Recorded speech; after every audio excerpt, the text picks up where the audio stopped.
Hello there. Hello there. And welcome to my channel. If you are new, you may subscribe to my channel. If you are not, you can also subscribe, because I don't have any subscribers yet. Sad Siri noises. Today, I would like to examine less popular theories about the film Titanic.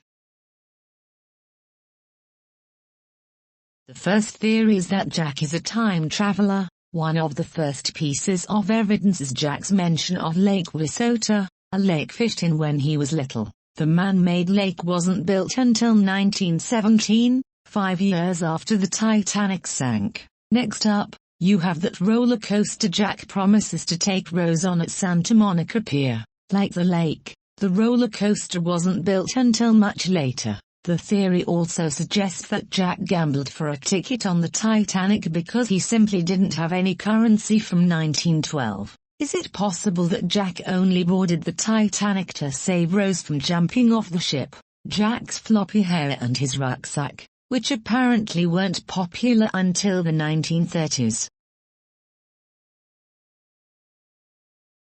The second theory is that the iceberg didn't sink the Titanic but the diamond that Carl gave Rose. Do you remember the diamond that Rose wore that she accidentally took? The blue heart-shaped one. Not because she was carrying 300 diamonds, but I want to make sure we're on the same page. The so-called heart of the ocean is in fact inspired by the Hope diamond, which is a stone originated from India. The diamond is one of the world-famous Golconda diamonds. It became the property of Jean-Baptiste Tavernier, and King Louis XIV in 1668. Louis died of a painful death, which was gangrene, at Versailles, stolen in 1791 shortly after the French Revolution. It was included in the catalogue of a collection of precious stones owned by Henry Philip Hope in 1839. Not surprisingly, he passed away the same year. Now the diamond is in the American National Museum of Natural History. Although there's no real evidence of the curse, the creators of the movie put in the movie for a reason, and I am sure it is referring to the diamond because of this scene. 56 carats to be exact. It was worn by Louis XVI, and they called it Le Coeur de la Mer. The heart of the ocean, yes. Let us start with why it is called the heart of the ocean. It may be because the ocean wanted its heart back, and that is why it sunk the whole ship. I do not know if this theory is true, but it is interesting to think that in the end, the ocean took it anyway.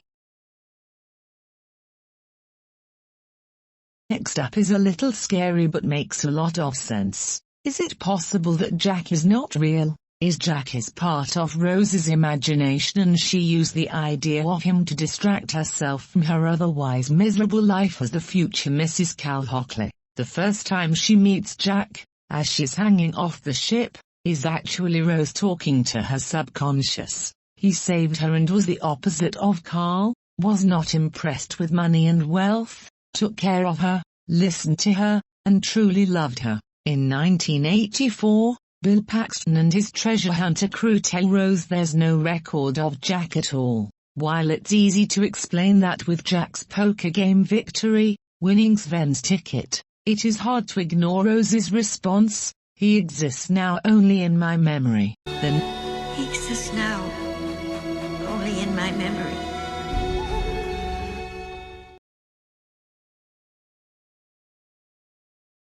Next one is mind-blowing. Jack died just as the second piece of the boat sank and separated them. It was the ghost of Jack who found Rose so quickly, through a crowd of 1,500 screaming people, brings her to the floating door, and when they get there he doesn't even really attempt to get on it. The theory also points to Jack's last words to Rose, when he tells her she's going to make a lot of babies and die an old lady. "Warm in your bed, not here. Not this night." The ghost of Jack isn't just trying to keep her alive with these words of encouragement. The ghost of Jack can see into the future, and as the film reveals at the end, this all comes true for Rose. Do you know other unpopular theories? Please share them in the comments. It was really interesting for me researching for this video. Have a nice day and keep analyzing. Until and after then. Hasta la vista, baby.